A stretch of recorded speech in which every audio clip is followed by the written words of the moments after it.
اعوذ باللہ من الشیطان اللعین الرجیم بسم اللہ الرحمن الرحیم الحمد للہ رب العالمین والصلاة والسلام علی اشرف الاولین والآخرین سید الانبیاء والمرسلین وخاتم النبیین سیدنا و نبینا و شفیع ذنوبنا و حبیب قلوبنا محبوب رب المشرقین والمغربین جد الحسن والحسین ابی القاسم محمد صلی اللہ علیہ وآلہ الطیبین الطاہرین الغر المیامین المعصومین المظلومین من یومنا ھذا الی یوم الدین آمین یا رب العالمین ولعنت اللہ علی اعدائہم اجمعین بسم اللہ الرحمن الرحیم من یہد اللہ فہو المہتدی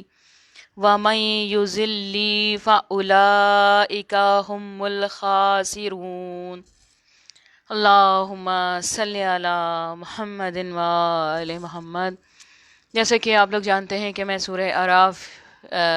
کی آیات کی تفسیر بھی ساتھ ساتھ بیان کر رہی ہوں، اور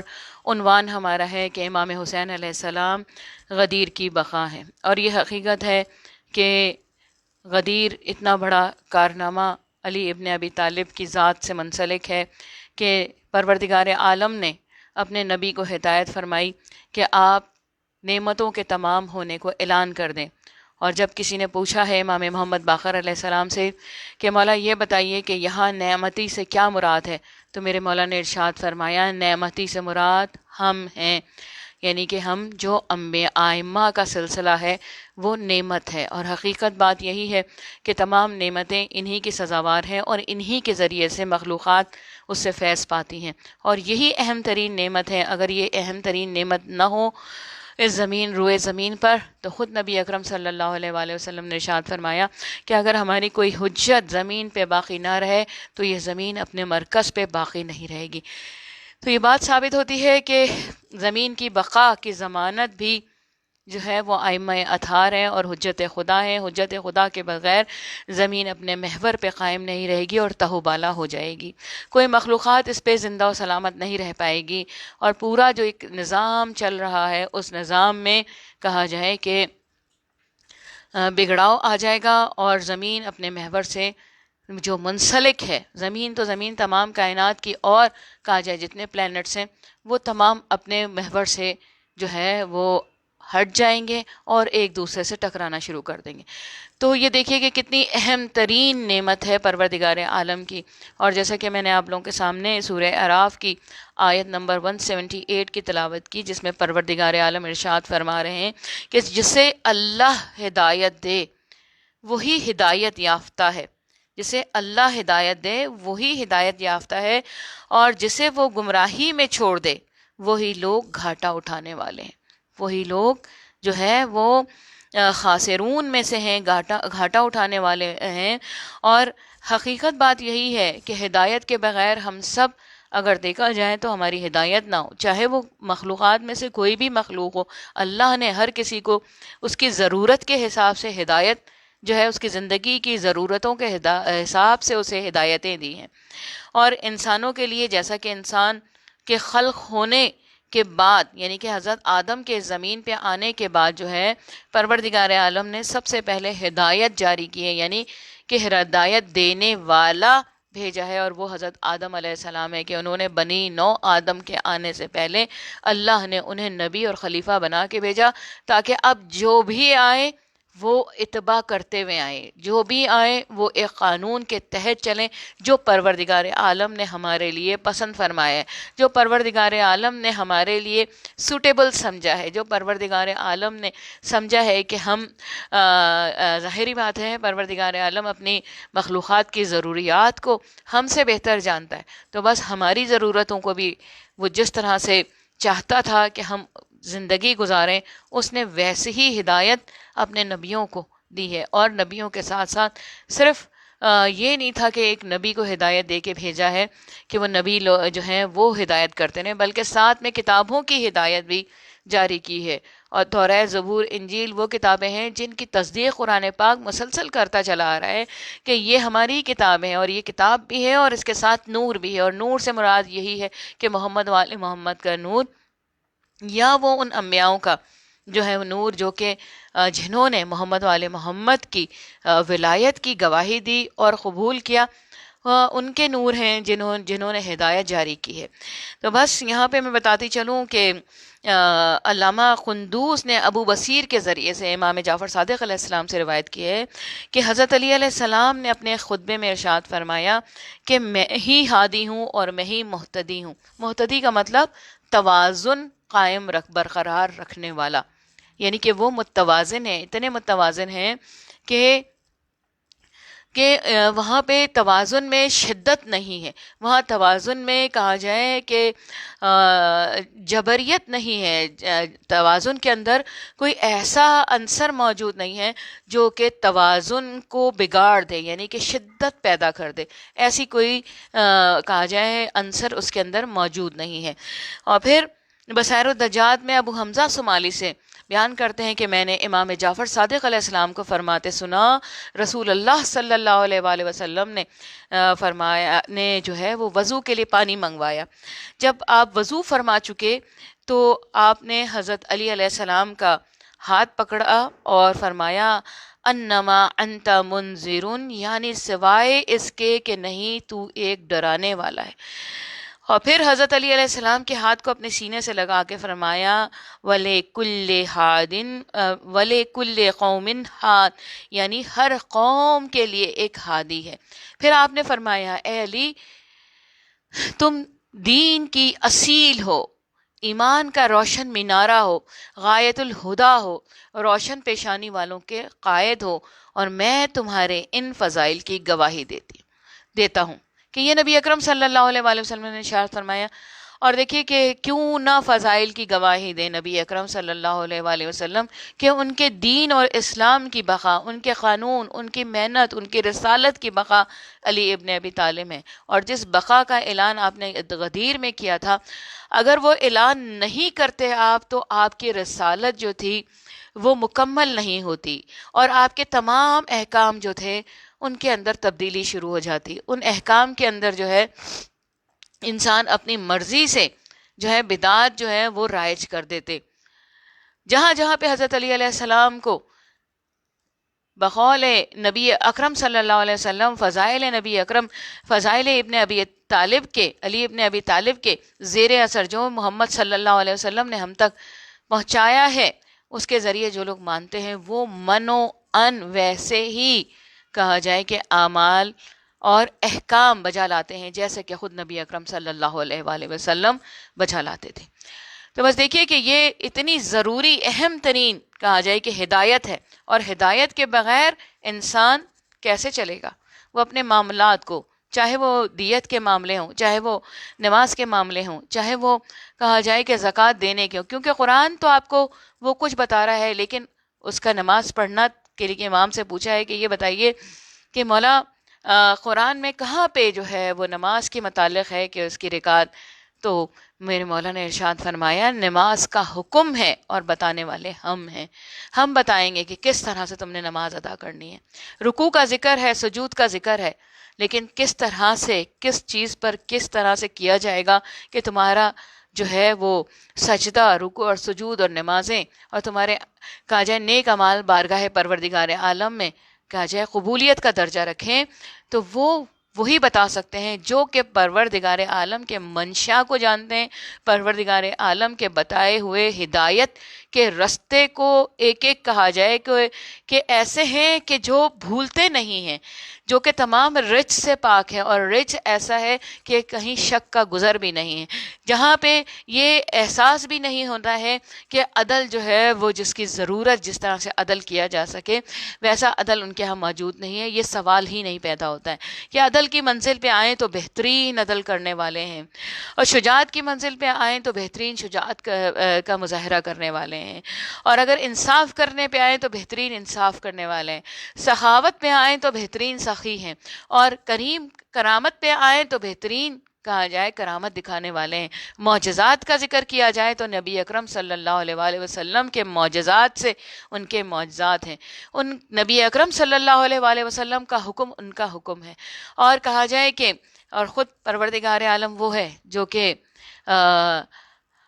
مرضی علی ابن ابی طالب کو ایک سونے کے عوض جو ہے وہ خرید لیتے ہیں علی ابن ابی طالب. تو اب اندازہ لگائیے کہ ایسی شخصیات جو ہیں وہ کیسے نہیں ہدایت کا مینارہ ہوں، وہ کیسے نہیں ہدایت جاری کر سکیں کہ انسان جو ہے ان کے بغیر. اور اب ہم سب دیکھتے ہیں کہ جو لوگ ان کا اتباع نہیں کرتے ہیں وہ ایسے ہی ہیں کہ جیسے ایک گلے سے بچھڑی ہوئی بھیڑ جو کہ کسی وقت بھی کہا جائے بھیڑ جو ہے بھیڑیے کا نشانہ بن سکتی ہے. یعنی کہ کبھی بھی ایمان اس کا کوئی بھی کیپچر کر سکتا ہے، اس کے ایمان کو جو ہے وہ پلوٹ کر سکتا ہے، اس کے ایمان کو متزلزل کر سکتا ہے. تو اندازہ لگائیں کہ یہ وہ لوگ ہیں جو کہ ایمان کی بقا بھی ہیں، سمجھے، احکام کی بقا بھی ہیں، سنت اور کتاب کی بقا بھی ہیں. اور یہ محمد والے محمد کا ہی کہا جائے ہم پہ احسان ہے کہ انہوں نے اپنے نوری جسامت ہونے کے باوجود جو ہے نوری ہونے کے باوجود ہمارے لیے جو ہے خاکی لباس کو ہدایت کے طور پہ پہنا ہے کہ ہماری ہدایت جاری کر سکیں. تو بس کیا ہے کہ حضرت امام جعفر صادق علیہ السلام نے فرمایا کہ اللہ کے اس فرمان کے متعلق یعنی کہ اس شخص سے گمراہ کون ہوگا جس نے اللہ تعالیٰ کی ہدایت کو چھوڑ کر اپنی خواہشوں کی پیروی کی. سورہ قصص کی آیت نمبر 50 ہے جس میں مولا ارشاد فرما رہے ہیں کہ یعنی جس نے الہی رائے سے ائمہ ہدایت سے رہنمائی لیے بغیر دین اپنایا. اب دین اگر ہم کسی اور سے لے لیں جو کہ ان احکام کو جو کہ قرآن پاک ہے اس کے تمام احکام کو جو اس کی باریکیاں ہیں، کیونکہ قرآن پاک کے ہم نے ہمیشہ سے یہ بات پڑھی بھی ہے اور سنی بھی ہے اپنے علماء سے کہ قرآن کے 70 ظاہر ہیں اور 70 باطن ہیں. یہ 70 تو ہمارے لیے ہے کہ ہم ڈیجٹس کے گرد ہماری سوچ گھومتی ہے، ورنہ پروردگار عالم کے کلام کا کوئی احاطہ نہیں کر سکتا جو کہ بغیر ہدایت کے کہیں اور سے اس کے کہا جائے اس کی تفسیر لیتا ہے، اس کے متعلق تعویل لیتا ہے. اور اسی لیے نبی اکرم صلی اللہ علیہ وسلم نے ارشاد فرمایا کہ یا علی میں قرآن پاک کی تنزیل پہ جنگ کر رہا ہوں اور آپ قرآن پاک کی تعویل پر جنگ کریں گے. تو ظاہر ہے تعویل کا مطلب آپ سب لوگ جانتے ہیں کہ اردو کی تعویل نہیں ہے، یہ تعویل عربی کی تعویل ہے جس کے مطلب اس کے اصل کی طرف لوٹا دینا. اور اصل کیا ہے؟ قرآن کی اصل بائے بسم اللہ ہے، یعنی کہ نقطہ بسم اللہ کا، اور اصل علی ابن ابی طالب ہیں. تو ہر قرآن کے اندر جو احکام موجود ہیں ان سب کا نقطہ، ان سب کی کہا جائے گہرائی علی ابن ابی طالب ہیں. اور جو علی ابن ابی طالب اور جو ائمہ اطہار سے کہ بجائے کسی اور غیر سے ہدایت لیتا ہے وہ قرآن پاک کی احکام کو نہیں سمجھ پاتا ہے. اگر میرے مولا ارشاد فرماتے ہیں اگر سمجھ بھی لے، اگر سمجھ لے، بہت کوشش کر کے اس میں سے کوئی نقطہ نکال بھی لے، تو یہ حقیقت ہے کہ وہ اس کو کوئی فائدہ نہیں ہوگا اس کا، چاہے وہ جتنی محنت کر لے، کیونکہ اس نے اس کے غیر سے. یہ دونوں لازم و ملزوم ہے. قرآن محمد والے محمد کے ساتھ ہے اور محمد والے محمد قرآن سے کے ساتھ ہے. کہ نبی اکرم صلی اللہ علیہ وسلم نے حدیث ثقلین میں جیسے ارشاد فرمایا کہ قرآن اور میری اطرت 2 گراں قدر چیزیں میں چھوڑ کے جا رہا ہوں، ان سے متمسک رہوں یہاں تک کہ حوض کوثر پہ مجھ سے ملاقات کرو. تو اندازہ لگائیے کہ جب تک ہم دنیا میں موجود ہیں ہم پہ یہ واجب ہے کہ قرآن کو سمجھنا ہو تو محمد والے محمد کے در سے سمجھیں، اور محمد والے محمد کو سمجھنا ہے تو قرآن کی اسٹیٹمنٹس کے ذریعے ہم سمجھیں کہ یہ کتنے امپورٹنٹ ہیں. اور قرآن یہاں پہ ہدایت کے متعلق جو فرما رہا ہے، اور وہ ہدایت یہی ہے کہ اللہ نے جن کو ہدایت دے دی ہے اور ہدایت یافتہ ہو چکے ہیں وہ تو ظاہری بات ہے، یعنی کہ وہ کبھی ہدایت سے پھرے نہیں تھے، وہ ہمیشہ ہدایت پہ تھے. اللہ نے انہیں خلق ہی اس لیے کیا کہ اللہ کے قوانین کو وہ انسانوں میں جاری کریں، اور انسان جو ہیں اسے اپنانے کے بعد سے مقرب پروردگار الہی ہوں اور راہ نجات انہیں مل سکے. اور اس کا اعلان غدیر میں نبی اکرم صلی اللہ علیہ وسلم نے کر کے بتا دیا. نماز بھی آ چکی تھی، تمام احکام آ چکے تھے، زکوٰۃ آ چکی تھی، نماز کے بعد زکوٰۃ کا حکم آ گیا، زکوٰۃ کے بعد روزے کا حکم آ گیا، روزے کے بعد سے جو ہے وہ خمس کا آ گیا، اس کے بعد سے تمام احکام آتے چلے گئے. تو پوچھنے والے نے پوچھا ہے امام محمد باقر علیہ السلام سے کہ یہ بتائیے مولا کہ یہ احکام جو ہے ٹھیک ہے جب جا رہے ہیں مولا نبی اکرم حج کرنے کے لیے تو اس سے پہلے بھی تو غدیر خم کا مقام آیا تھا، اس وقت کیوں نہیں اعلان فرمایا. تو آپ نے فرمایا کہ ہر حکم کے بعد دوسرا حکم آتا ہے. جب ایک حکم پہ عمل کر لیا جاتا ہے تو دوسرا حکم نافذ کیا جاتا ہے. تو بس جب حج کا حکم نبی اکرم صلی اللہ علیہ وآلہ وسلم نے مکمل کر لیا، عمل کر دیا اس پہ، اور اپنے تمام اصحاب و انصار سے، تمام اہل بیت سے اس پہ عمل کروا لیا، تو پھر جو ہے انہوں نے اعلان فرمایا غدیر خم کے موقع پر حضرت علی ابن ابی طالب کی خلافت کا، ان کی ولایت کا اعلان فرمایا، کیونکہ یہ اہم ترین تھا. ان کی ولایت کے بغیر کوئی بھی حکم بارگاہ پروردگار عالم میں قبولیت کی حیثیت نہیں رکھتا ہے، چاہے وہ اعمال کہا جائے کہ پہاڑوں کے برابر کیوں نہ ہو، اور دنیا میں کہا جائے جتنے بھی پہاڑ ہیں، جتنی زمین ہے، اتنا اعمال کر لیا جائے، لیکن ولایت اور ائمہ اطہار کی محبت نہیں ہوگی، ان کی مودت نہیں ہوگی، تو کوئی بھی اعمال قبول نہیں ہوں گے. کل جیسا کہ میں نے آپ لوگوں کے سامنے امام حسین علیہ السلام، حقیقت ہے کہ دیکھیے امام حسین علیہ السلام کا ذکر ہے تو ان کے ذکر سے قرآن بھی کا ذکر بھی ہو رہا ہے، ان کے ذکر سے نبیوں کا ذکر بھی ہو رہا ہے. ان کے ذکر کی وجہ سے ہمیں پتہ لگ رہا ہے کہ سرپرستی امامت کتنی اہمیت کی حامل ہے، کہ اگر سرپرست نہ ہوتے تو پھر کیا ہوتا کہ ایک واقعہ کربلا جو ہے وہ بظاہر تو یہ محسوس ہوتا ہے کہ امام نے نعوذ باللہ شکست کھائی ہے، تہہ تیغ ہو گئے، اس دنیا سے جا چکے ہیں، اور قیدی بنانے کی، یعنی کہ جو کچھ ہو سکتا تھا کہ ایک قبیلے کے جنگ کے حساب سے دیکھا جائے، جو کچھ نقصان ہو سکتا تھا، وہ سب نقصان امام حسین علیہ السلام نے اس جنگ میں اٹھایا، یہاں تک کہ ان کا خانوادے کو بھی اسیر کر لیا گیا. لیکن امام حسین علیہ السلام نے جس مقصد کے لیے جنگ،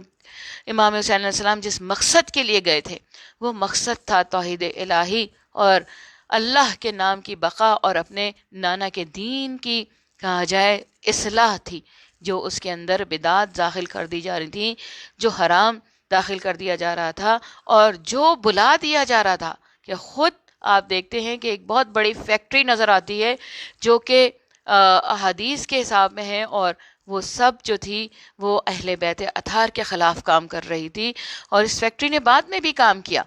کہ جب کہا جائے امیر شام کی یہ حکومت تھی، اس وقت اس فیکٹری نے کام کرنا شروع کیا. جو فضائل محمد والے محمد تھے وہ اوروں کے فضائل گنوانا شروع کر دیے. اور پھر کیا ہوا ہے کہ یہیں پر یہ بات ثابت ہو جاتی ہے کہ وہ دشمنان اہل بیت میں سے تھا، وہ نہیں چاہتا تھا کہ یہ حکومت جو ہے،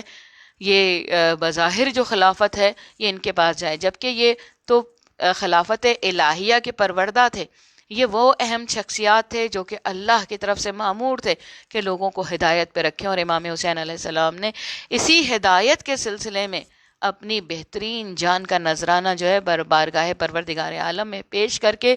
اپنے ذکر کو اور ذکر پروردگار عالم کو ہمیشہ کے لیے انسانوں کے دلوں میں رائج فرما دیا، کہ جو محبت رکھے گا محمد والے محمد سے، اور جس کے دل کا امتحان پروردگار عالم وہ محمد والے محمد کے ذکر سے متمسک ہو جاتا ہے، وہ محمد والے محمد کے کہا جائے کہ محبت میں ڈوب جاتا ہے، اور پھر وہی ان سے راہ ہدایت پا لیتا ہے. اور جو لوگ محمد والے محمد سے بغض رکھتے ہیں، اللہ تعالیٰ ان سے کے بھی دلوں کا امتحان لیتا ہے، لیکن ان کے دل میں بغض آ جاتا ہے تو وہ بغض بڑھتا چلا جاتا ہے، اور وہ اس امتحان میں جو ہے کامیاب نہیں ہوتے ہیں، یعنی کہ وہ جہنم کی راہ کو اختیار کر لیتے ہیں. تو امام حسین علیہ السلام وہ پیمانہ ہے جو کہ غدیر کی کہا جائے کہ بقا کی ضمانت بھی ہیں، اور سرپرستی ائمہ کی نشاندہی بھی کرتے ہیں، کہ 9 اماموں کی آمد امام حسین علیہ السلام سے ہے. کیونکہ ہم انٹرنیٹ پہ یہ مجلس جا رہی ہے، ظاہر ہے کہ خطابت کے وہ معاملات اس پہ نہیں ہوتے ہیں، اور دھیما لہجہ رہتا ہے. خطابت کے کہا جائے کہ معاملات ڈیفرنٹ ہوتے ہیں، اور آڈینس ڈیفرنٹ ہوتی ہیں. یہاں پہ تو آڈینس ظاہر ہے بہت سارے لوگ دیکھ رہے ہوتے ہیں، لیکن اس طرح سے آڈینس موجود نہیں ہوتی ہے. تو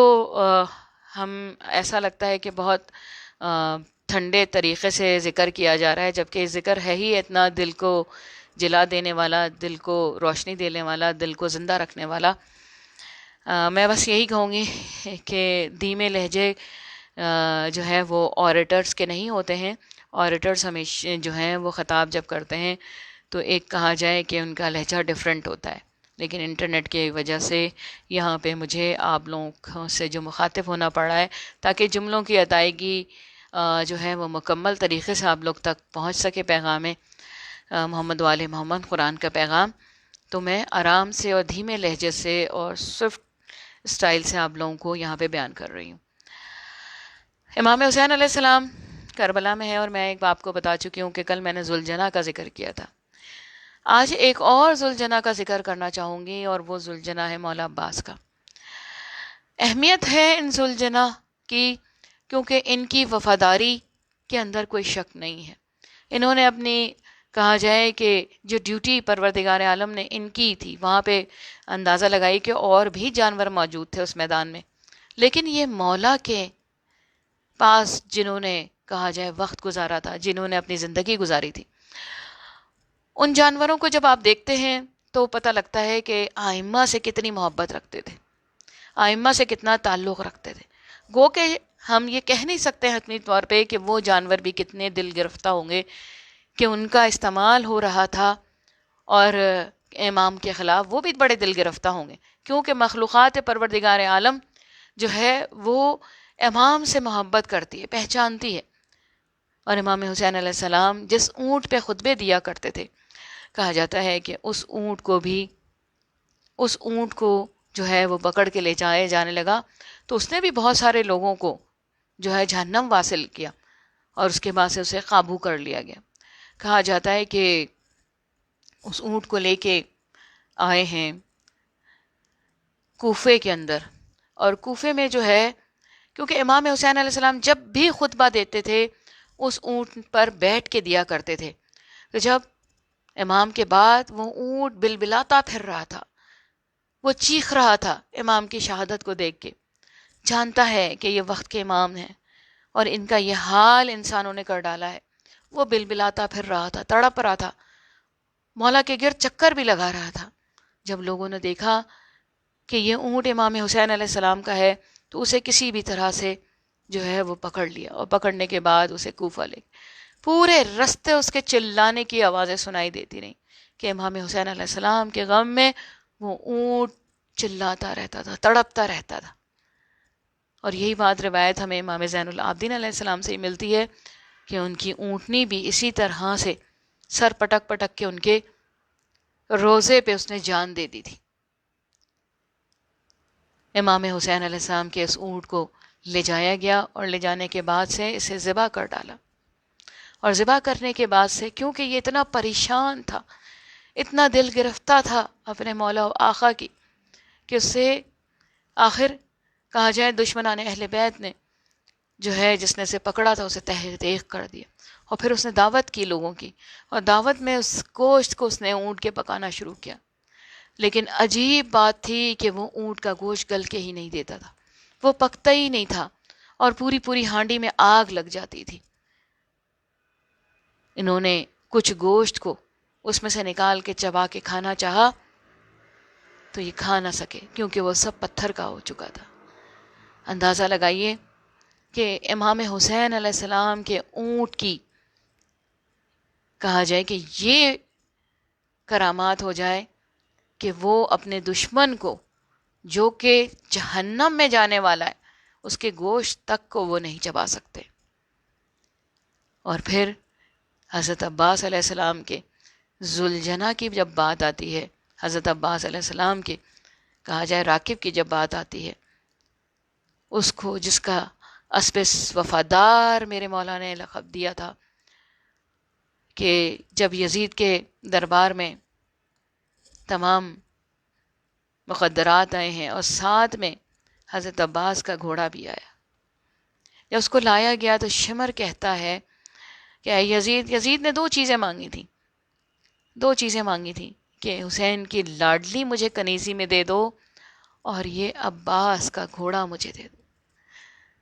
یزید کہتا ہے کہ اگر تو چاہتا ہے کہ عباس کا گھوڑا تجھے مل جائے تو جا میں تجھے دیتا ہوں۔ یعنی کہ حالت یہ ہو گئی ہے کہ وہ مقدرات، وہ طہارت اور عظمت کے مینارے، ان کے کہا جائے مال اس طرح سے بٹ رہا ہے جیسے کہ اس کا کوئی پرسان حال نہیں ہے، اور جبکہ وہ موجود ہیں اور دیکھ رہے ہیں کہ ان کے اموال کو، ان کی جانوں کو کس طرح سے بانٹا جا رہا ہے. کہ ایک دفعہ شمر کہتا ہے مجھے اجازت دے، یزید کہتا ہے ذرا سواری تو کر کے دکھاؤ اس کی. اب شمر نے اس پہ جو سواری کرنے کی کوشش کی، وہ گھوڑا بھی کیسا زبردست تھا کہ اس نے شمر کو بیٹھنے نہیں دیا، بار بار جو ہے وہ چلاتا تھا اور ہوا میں کھڑا ہو جاتا تھا. شمر نے ظلم کی انتہا کر دی کہ بار بار جو ہے وہ اس پہ کوڑے برسانے شروع کر دیے. اتنے کوڑے برسائے کہ وہ ایک دفعہ مولا سے نزدیک آتا ہے، امام زین العابدین علیہ السلام کے پاس آ کے کچھ کان میں کہتا ہے. مولا کہتے ہیں نہیں نہیں نہیں. پھر وہ باپ دوبارہ آتا ہے دوڑ کے مولا کے پاس اور قدموں میں پاؤں رگڑ کے کان میں کچھ کہتا ہے. مولا کہتے ہیں نہیں. شمر کا وہی معمول ہے کہ وہ کوڑے برسائے چلا جا رہا ہے اس معصوم بے زبان جانور پر، کہ بس وہ عباس کا گھوڑا ہے، کسی طرح اس پہ سواری کر لے. لیکن گھوڑا جانتا ہے کہ عباس کے سوا وہ کسی کو اجازت نہیں دے گا اس پہ سواری کے لیے. پھر وہ آیا ہے مولا کے پاس، اپنے سر کو رگڑا قدموں میں مولا کے، اور کان میں کچھ کہنا شروع کیا. مولا نے ایک دفعہ آمین کہا اور وہ گھوڑا گر کے ختم ہو گیا. لوگوں نے مولا سے پوچھا ہے کہ مولا اس نے کیا آپ سے آ کے بیان کیا ہے؟ مولا نے ارشاد فرمایا کہ یہ آیا ہے، کہتا ہے مولا میں اسے سواری نہیں کرنے دوں گا، میں عباس کا گھوڑا ہوں. ایسا کیسے ہو سکتا ہے کہ عباس کے علاوہ اس پہ کوئی سواری کر سکے؟ مولا یہ مجھ پہ کہا جائے بے تحاشا تشدد کر رہا ہے، مولا آپ مہربانی کریں مجھے موت دے دیں. مولا کہتے ہیں میں نے کہا نہیں. وہ 3 دفعہ آیا، جب میں نے دیکھا کہ اس کی حالت خراب ہو چکی ہے اور ظلم رکتا نہیں، تو اس نے کہا مولا اگر آپ موت نہیں دے سکتے ہیں تو میں دعا کرتا ہوں آپ آمین کہہ دیجئے. بس اس نے دعا کی، پروردگارا میں عباس کا گھوڑا ہوں، مجھ پہ کوئی نجس کیسے سوار ہو سکتا ہے؟ پروردگار مجھے موت عطا کر دے. میں کہوں گی دیکھیے کیسی وفاداری ہے کہ اب عباس رہے نہیں ہے، لیکن اجازت نہیں ہے کہ کوئی عباس کی سواری پہ سوار ہو سکے. مولا کہتے ہیں اس نے دعا کی ہے اور بس میں نے آمین کہا. اے مسلمانوں ذرا دیکھو کہ ایک جانور جس پہ عباس سواری کرتے رہے ہیں وہ پہچانتا ہے کہ عظمت عباس کیا ہے. لیکن تم نے عباس کی عظمتوں کو پہچانا نہیں، عباس کے قمر بنی ہاشم ہونے کو پہچانا نہیں، عباس کی سپہ سالاری کو نہ پہچانا، عباس کے تحقیق کرنے میں دیر نہ لگائی کہ جو قمر بنی ہاشم تھا. میرے مولا کہتے ہیں کہ لوگوں نے پوچھا ہے مولا سے کہ مولا یہ بتائیے کہ آپ کے چچا تو اتنے لمبے چھوڑے تھے قد و قامت میں، پھر ان کی اتنی چھوٹی سی قبر کیوں ہے؟ میرے مولا نے ارشاد فرمایا کہ جیسے میرے چچا گھوڑے سے نیچے آئے ہیں، ارے آدھا نے آ کے میرے ماموں پر اتنی تلواریں چڑھائیں کہ ان کے جسم کے تمام بند جو ہے وہ تلواروں سے جدا کر دیے تھے.